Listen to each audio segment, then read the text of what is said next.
Thor, god of thunder and sky by H.G.FASS, indigenous European religion and the world before abstraction. Long before the emergence of universal creeds, the indigenous religions of Europe were deeply tied to the local region, season, and indigenous tribe. Spiritual experiences were not abstract concepts, but were experienced directly through one's lived life by observing nature and being connected to the land. The sacred was not separate. It was encountered in forest clearings, cultivated fields, rivers, and storms.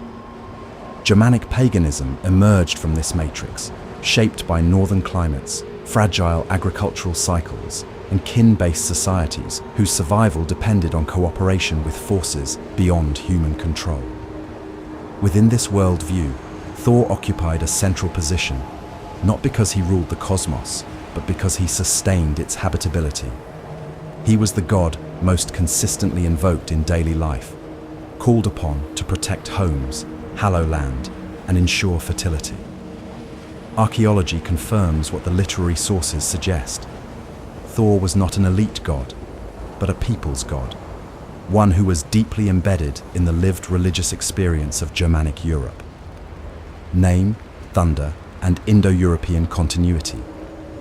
Thor's name derives from Proto-Germanic Þunras, meaning thunder, preserved across linguistic branches.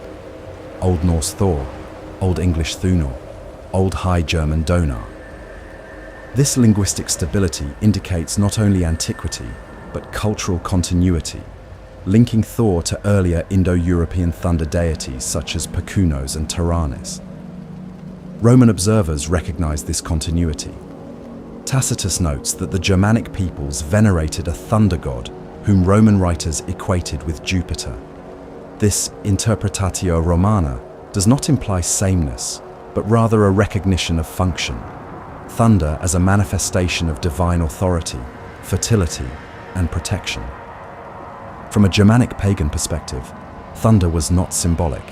It was the god acting. The storm was a moment of divine presence, not abstract allegory in a written text or story. Thor and Midgard, a god who walks among humans. Unlike Odin, whose domain extended into ecstasy, kingship, and the dead, Thor was relentlessly oriented toward Midgard, the human world. Mythologically, he was the god who traveled constantly, confronting threats directly. His goat-drawn chariot, described in Gylfaginning, connects sound, motion, and presence. Thunder is not distant, it arrives carried by the wind. This intimate proximity explains Thor's popularity. Adam of Bremen records that Thor was invoked for weather, crops, and protection of households, while Odin was associated with war and aristocratic power. Archaeology supports this distinction. Thor's symbols appear overwhelmingly in domestic and rural contexts, rather than exclusively elite graves. Thor's hammer. The archaeology of a sacred symbol. Thor's hammer, Mjolnir, is one of the most archaeologically attested religious symbols in pre-Christian Europe. Over 1,000 hammer amulets have been recovered from Viking Age Scandinavia alone, with many additional finds across northern Germany, England, and the Baltic region. These amulets appear in graves, both male and female, hoards, settlement layers, domestic spaces. Their widespread distribution indicates popular devotion, not a centralized cult. The hammer versus the cross.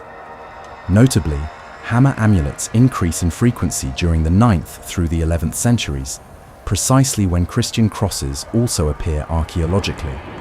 Some burials contain both symbols, suggesting religious integration rather than immediate conversion.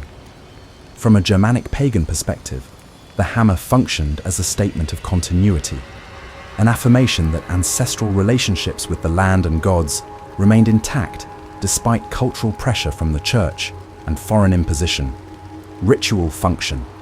Literary sources describe the hammer as a consecrating tool. In the Eyrbyggja saga, the land is hallowed in Thor's name by the hammer. In wedding rituals, the hammer is symbolically placed on the bride's lap, Thrimskvida, emphasizing fertility, legitimacy, and social continuity. Archaeologically, miniature hammers show wear patterns consistent with being touched, kissed, or handled repeatedly, reinforcing their role as active ritual objects rather than passive ornamental symbols. Cult sites and sacred landscapes. Uppåkra and southern Scandinavia. Excavations at Uppåkra, Sweden, reveal a long-lived cult site active for over a millennium. The so-called ceremonial house contains high-status offerings, gold foil figures, and repeated rebuilding, evidence of ritual continuity rather than episodic worship. While not exclusively dedicated to Þórr, iconography and ritual emphasis on feasting, protection, and continuity align strongly with Þór's cultic function.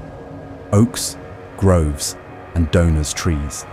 Continental Germanic sources emphasize sacred trees, especially oaks, associated with Donar.